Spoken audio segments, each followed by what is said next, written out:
Hi, my name's Ben. I'm an alternative singer-songwriter slash music producer, and I go under the artist name TAKER.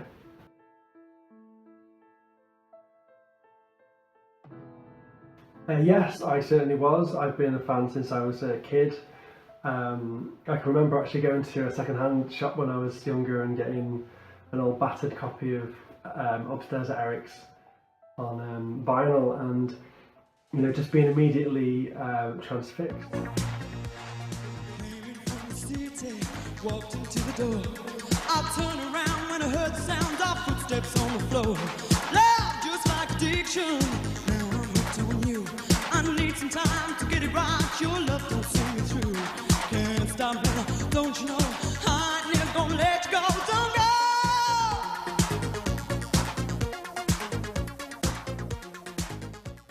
But I just absolutely loved it, and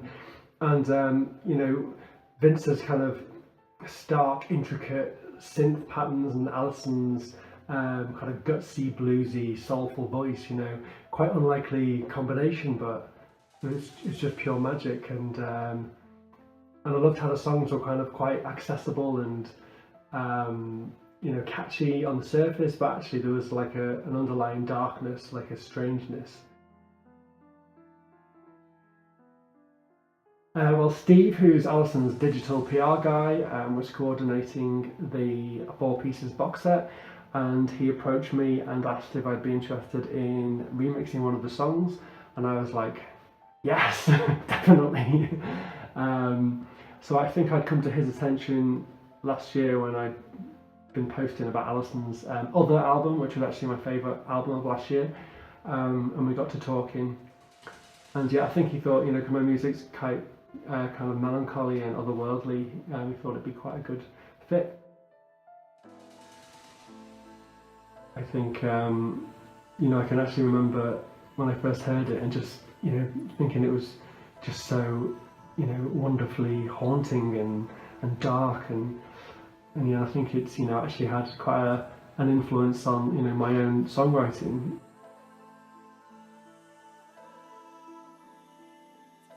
Well, first I got sent all of the original studio stems, which was amazing, because it was like having a little treasure trove, after being a fan for all these years, and being able to isolate all of the tracks and even hear a bit of kind of studio chatter in places and stuff.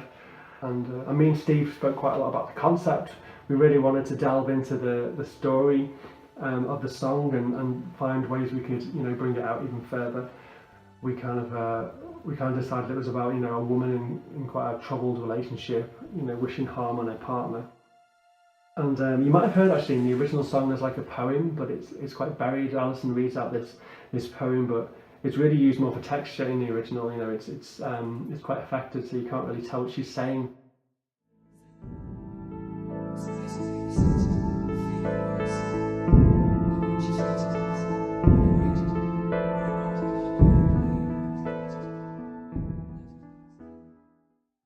But we had the dry, studio take of this poem she's reading, so we thought it'd be really nice to actually isolate some of the lines and kind of, feed them into the remix and use them to kind of bring out certain parts of the story. So Steve kind of took charge of curating those lines, because he's actually a scriptwriter, so storytelling's, kind of his thing. So that was like a really nice little extra thing to add to the remix, having that poem there. And I also added some harpsichord and some different sound effects and things, and also some of my own voice. I kind of mixed in with Alison's in the background.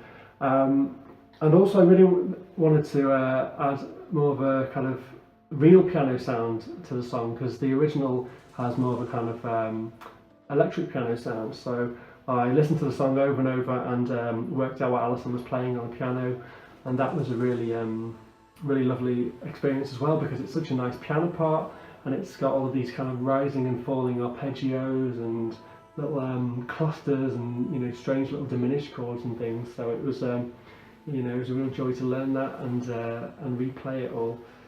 And yeah, I guess just gradually the song started just coming together piece by piece. Well, I guess the biggest challenge was trying to think of something to do with the track.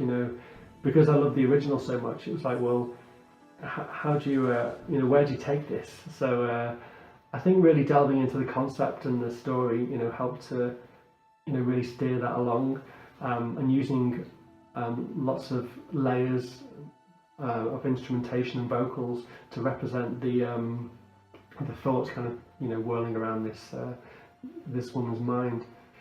And there was also the challenge of, you know, kind of 1982 recording methods and 2018 recording methods, you know, analog and digital.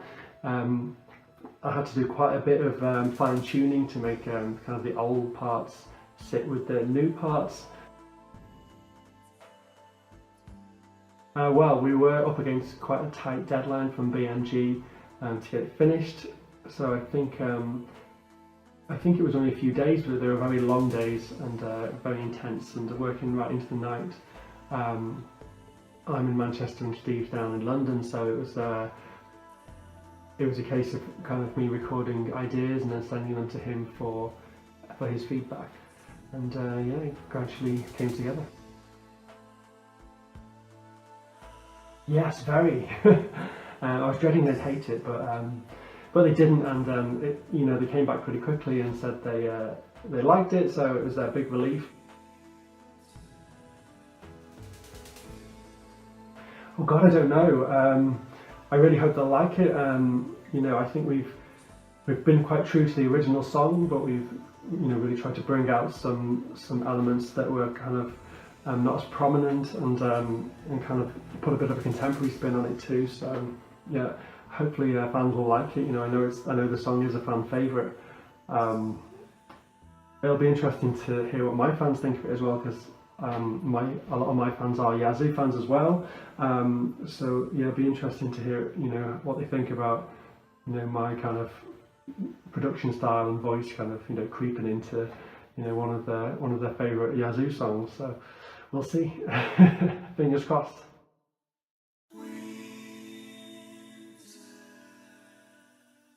Sometimes